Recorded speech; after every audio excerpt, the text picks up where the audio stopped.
నమస్తే అందరికీ welcome to part 1 of exploring Jogulamba Gadwal temple. Morning 5:30కి మనకు సికింద్రాబాద్ నుంచి గుంటూరు ఎక్స్ప్రెస్ స్టార్ట్ అవుతుంది. 10:30కి జోగులాంబ గద్వాల్ రైల్వే స్టేషన్లో రీచ్ అవుతాం. స్టేషన్ కొత్తగా ఉంది, ఇప్పుడే కన్స్ట్రక్షన్ చేస్తున్నారు. రైల్వే స్టేషన్ నుంచి షేరింగ్ ఆటోకి టెంపుల్ దగ్గర దిగగానే చుట్టూ ఉన్న టెంపుల్స్ యొక్క కట్టడాల శైలి చూస్తుంటే చాలా అద్భుతంగా ఉన్నాయి. మనం టెంపుల్కి వెళ్లే ముందు పక్కనే ఉన్న కృష్ణానది అందాలను చూసి ధర్మస్నానం చేసి మొదటిగా అమ్మవారిని దర్శించుకునే ముందు శ్రీ బాలబ్రహ్మేశ్వర స్వామిని దర్శించుకొని తర్వాత అమ్మవారి దర్శనానికి వెళ్ళాలి.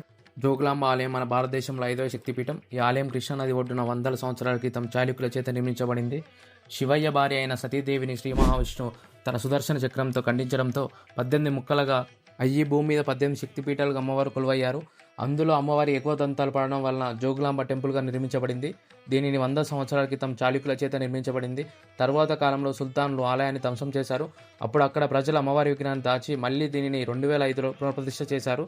అమ్మవారిని మనసారా దర్శించుకొని పక్కనే ఉన్న నిత్యాన్నదాన సత్రానికి వెళ్ళి అమ్మవారి ప్రసాదాన్ని తీసుకొని నెక్స్ట్ పాప వినాశన టెంపుల్, సంగమేశ్వర టెంపుల్ ఎక్స్ప్లోర్ చేయడానికి వెళ్ళాం.